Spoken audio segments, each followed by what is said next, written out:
I mean, Kara, she was the top vote getter in the town for everything. She That's got more right. votes than any other candidate.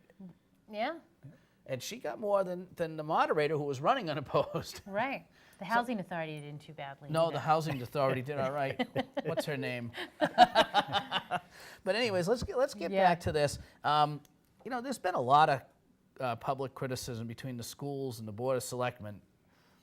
You know, and it's just there's been communication issues and you know.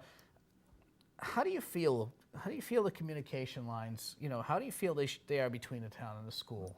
Well, I mean, it looks like there was some form of communication opened up by what happened last night, but I personally think that it's been a very forgotten piece. Yes. You know, everybody says you can't have a good community without a good school system. And I agree with that. You can't. No. But if your roads are full of potholes, if our sewer department and all of a sudden all the sewer backed up and we had bad water all over the place, no one would live here either. Right. So, I mean, you can't have... Right. They're all pieces of the puzzle. That's right, and we have to be harmonious. you Right, know? the school lives within the community as well. It's part of Yes. the bigger picture. And yeah, I think that's been a problem over the years, and that the school seems to, you know, the school of Mansfield as opposed to the town of Mansfield, and I think people are getting fed up because you know over the years we have supported these schools over and over and over, and it's just a never-ending quest, you know, for more, and people are just they can't do it. And there's other, like you say, they talked last night in the meeting about the roads and everything, and within 3 years, it was said that like 60% of our roads are going to need to be completely rebuilt because we haven't spent the money on maintaining them properly, and the maintenance they've done has been it's patchwork, Right. and it just doesn't work. I mean, and they haven't done it, and they haven't done a lot of things, and because we've been supporting the schools, it's not an evil thing, but that's what the people wanted to do. But now the pendulum is swinging the other way. We got some serious problems in town, and they need to be dealt with. So, so you think that the communication is? I mean, everybody plays nice around budget time. They certainly played nice last night. Yeah. Hopefully, this is the beginning of something. They all said that they were going to, you know, Start in over. the beginning, end of May, after town meeting is done and elections are over. They all said they were going to work well Yeah. together. I was at that meeting last night. I suggested they start off next year's budget session with a tape of the beginning of that one when everybody was, you know, Yeah. we had a little kumbaya moment there. And hum along if you like. So why don't you ask Wayne a couple of questions? I was going to say, what can we expect to see? I mean, the budget is certainly the biggest, most centralized piece that everybody's talking about when it comes to the school committee budget. It's almost the word that immediately precedes or follows when you say school committee. What about Wayne Smith, school committee member, when we see these weekly meetings? You know, what are some of the things beyond the budget that maybe you'd like to either sink your teeth into, contribute towards, change? When we tune into those meetings, and there's lots of things on their agenda, it's a full agenda every meeting. Well, I would like to see the agenda revamped a little bit, first of all. Oh, okay. I would like to see more of an organization in the agenda. Maybe set up sections where things that are going to be voted on for that night versus everything all lumped together. So you have the items that you're going to vote on for that night, then the items you're going to discuss for that night that don't need to be voted on. It gets confusing, and sometimes you see something like in December, budget. Well, next thing we know, they're talking about a lot of things in the budget, when usually that particular day is just, you know, how's the budget process going, Brenda and Ed? And they say, oh, it's going well, we're still waiting for money, but they did a lot of things that night, including different salary moves, where they've moved some money from one part of a non-salary into a salary, which, you know, changes a lot of things. Maybe not always as clear, and people might like to tune That's in or correct. would have attended if they had known Yeah, I mean, in advance. I actually did not attend that particular one, but had I known they were going to talk about these particular items, I would have been there. Wow. Well, let me ask you, when putting together a school budget, right, what would your top priorities be? I still feel that teachers are your top priority. Okay. They're going to be your biggest driver in your budget.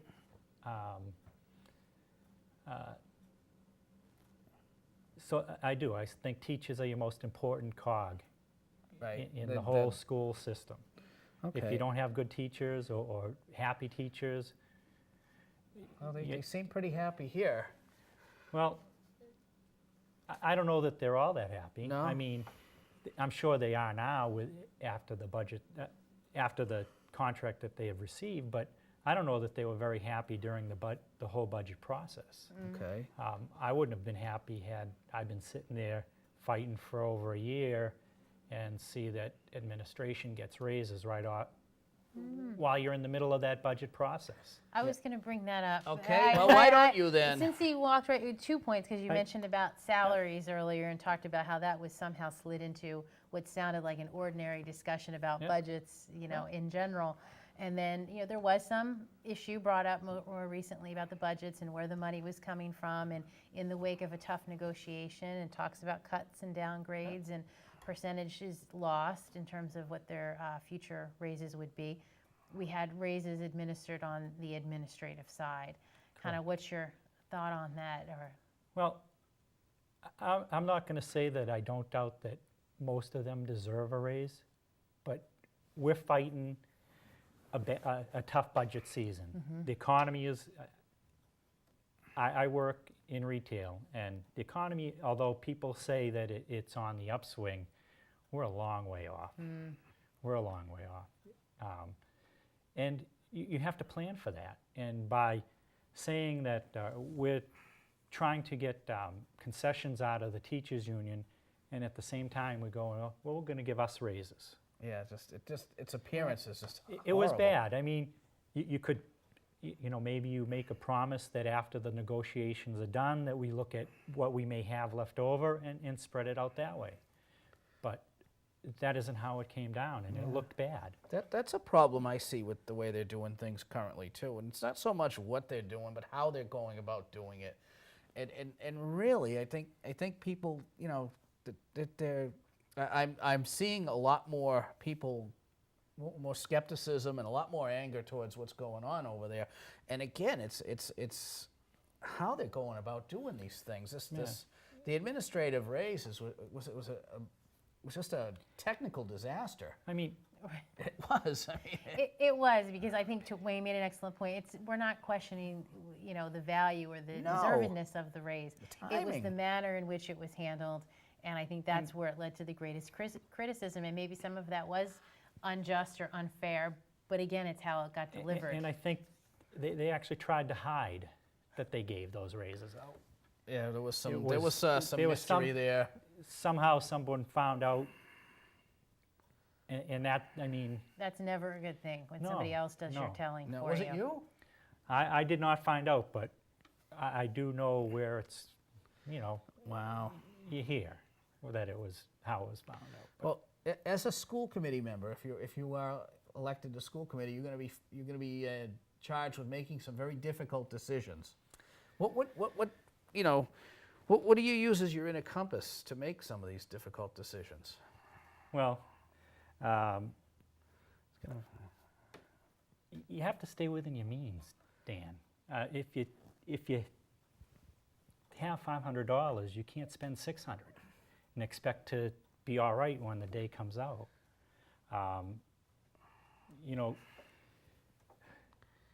You want to. I look at it this way. I'd love to drive a Lexus. Well, Wayne can't afford a Lexus, so I drive a Hyundai. It's a nice car. It gets me to and from work. Doesn't have leather seats like the Lexus would, but I can do without that because it's not a necessity. It's a luxury, and we really can't afford luxuries. We have a very large budget. You have, like I said, you have teachers. That's the biggest driving part of the budget, and some of the little extras that go on that we don't necessarily, I won't say that we don't need, but they're secondary. We need to Yeah, really look at the teacher's the look at primary that. force in the classroom. Correct. Okay. I mean, I did ask a question before the last budget, and I found out that there were 60 or so laptops bought.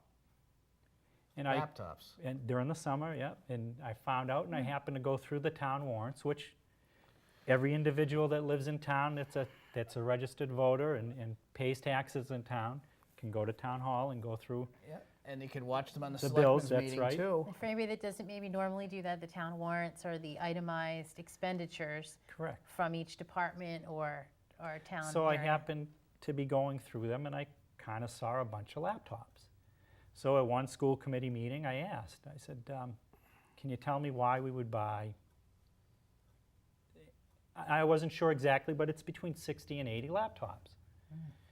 And I was told that it was for a mobile computer lab at the high school. I said, okay. I said, but it was somewhere around $80,000. And we were still looking at cutting teachers at that time. And I asked, why would we buy laptops when we should be using that money for teachers? And I was told that in their professional opinion that the laptops were more important at that time. That's interesting. I'm sure that raised a few feathers. Yeah, I mean, but I know it raised feathers because I went looking. Wow. Is that somebody, just out of curiosity, like you see that item and that was discussed at the school committee, an expenditure like that, to me in the whole budget picture, is really a relatively small piece. Yeah. It's a lot if you and I went out and bought 60 to 80 laptops, but in terms of a school budget, so who makes that decision? Is that an administrative As approved far by as the I school know, committee? that is what it looks like it was. Administrate. Okay, so it's put forth Administration, and they need to approve it. That would come before you as a school committee member? correct. Okay, that's what I was, Yeah, and I mean, the whole budget is an administrator driven process. And Right. the Okay. school committee has to approve that budget that the administration gives to them. okay. There's a lot of those then, I'm sure, Yeah, that come but by. that was just one thing you flying happened to by. catch. I just happened to be looking and saying, geez, Yeah. what's all these, what laptops? I've noticed an increase in scrutiny on warrants, especially during the selectmen's meetings, you know? Yes. And it's not anywhere in particular, but it's everywhere. Because I think years past, there's been some very questionable spending, you know, throughout the town, not any one No. department. And not to be sinister about it, right? I think we're saying just we're buttoning up like we would at home. Do we need to go out to dinner tonight? Do we need to go to the movies? Correct. I think it's good that we're doing that. It isn't critical of any one person or department. Again, the time of personalities has we've passed that. Now it's Yeah, down to I mean, numbers. We're never gonna say you can't buy a paperclip, you know? Right. How many paperclips you going? But You'd when be you start surprised. buying, well, I hope I'm that's just saying. not stuff that's on the school committee agenda is No. No. paper clips because boy, I want to ask you another question, Wayne. One of the biggest points of contention was that the school committee hired, I believe, 11 teachers last year on federal money, one-time federal money, and basically against the best wishes of anybody involved, said, please don't use that money to hire for one time, reoccurring expenses. Use that as one-time money. It won't be available next year, and they went in and hired them anyways, and then now they refuse to lay them off this year, which kind of threw a monkey wrench into the, and basically I'll come out and say it, it frightened the town side of the government to the point where they basically caved into them and made compromise that they normally wouldn't by using different funds that they're not to fund these teaching positions, and as opposed and again this is one-time money, so we've made the problem worse. How would you have, knowing that, would you have wanted to hire those 11 teachers last year? And it's not a question of need, but it's a question of they were told you're not going to have the money. Period. I don't know that you hire all 11. Maybe you hire half that amount. I'll be the first to say that I think most of the teachers, I think most of the teachers were hired in the middle school. And I'll be honest that the middle school definitely needs some help. I know with my children that the worst years and the toughest years for them were at the middle school. And you need good teachers, good guidance at the middle Oh, school. yeah, I have one now in 6th grade. I will Yeah. give a shout to them that his entry transitioning from 5th grade